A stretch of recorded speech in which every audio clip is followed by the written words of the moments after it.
અહીંયા રાજકોટ શહેરના એ division police સ્ટેશનમાં જનાર્દનભાઈ રામ નરેશભાઈ સાહાની નામના પરપ્રાંતીય ઈસમ છે, એમને ફરિયાદ આપેલી, જેમાં હકીકત એવી છે કે તેઓ તારીખ 25/2/2024ના રોજ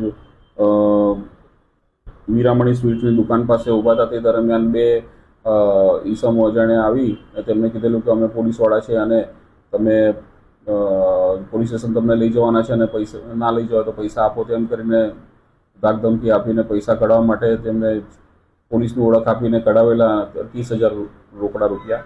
અને આ બાબતે એ ડિવિઝન પોલીસ સ્ટેશનમાં ફરિયાદીએ 308/204 અને 305 મુજબની ફરિયાદ દાખલ કરેલ છે. અને ત્યારબાદ ગુનો દાખલ કર્યા બાદ પોલીસે આ નકલી પોલીસની ઓળખ આપીને પૈસા કઢાવનાર ઈસમને પકડી પાડેલ છે, જેમાં સંદીપ રામાવતને અટક કરવામાં આવેલ છે. તેમજ બીજા આરોપીનું નામ અલ્તાફ મેમણ ખુલેલ છે, જે હાલ વોન્ટેડ છે. ઉપરોક્ત ગુનાની તપાસ હાલ પોલીસ સ્ટેશનના પીઆઈ કરી રહ્યા છે.